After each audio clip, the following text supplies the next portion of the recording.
তো বন্ধুরা, এটা আমার ফার্স্ট মিনি ব্লগ। জানি না কেমন হবে, তবুও তোমরা একটু মানিয়ে নেওয়ার চেষ্টা করো বন্ধুরা। আজ বাজার থেকে মা এনেছিল ছাড়, তো সেই রেসিপিটা তোমাদের সাথে শেয়ার করব।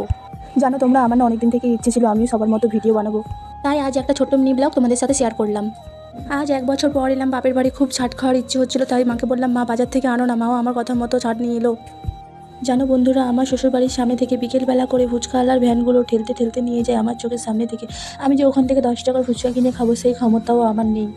একবার একটা ফেরিওয়ালা এসেছিলো আমার শ্বশুরবাড়ির সামনে, তখন আমার নতুন বিয়ে হয়েছিল।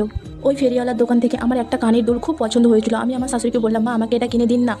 উনি আমাকে মুখের উপর বলে দিল, তোমার বিয়ে হয়েছে, এখন রান্নাবান্না করো, তুমি এখন হেসেল সামলাবে, তোমাকে এইসব কানের দুল এখন পরলে মানাবে না। এই দিন আমি মনের ভিতরে এত কষ্ট পেয়েছিলাম যে আমি সারা রাত ধরে কান্না করেছিলাম। আমার বর থাকে বিদেশে, বছরে একবার আসে বাড়ি, মাসে না হলে 50,000 টাকা ইনকাম করে। পারতো না তিনি আমাকে 30 টাকা দিয়ে একটা কানের দুল কিনে দিতে? আমার কষ্টের কথাটা যে আমি আমার স্বামীর সাথে শেয়ার করবো সেরকম পরিস্থিতিও আমার ছিল না। তখন আমার বিয়ে হয়েছিল নতুন, কেননা সে আমাকে বিশ্বাস করতো না অতটা। আমার কাছে কোনো ফোন ছিল না, আমার স্বামী কল করলে আমাকে আমার শাশুড়ি কথা বলতে দিত না। আমার বর যদি বলতো তোমার বৌমাকে দাও, আমার শাশুড়ি বলতো সে তোর সাথে কথা বলবে না।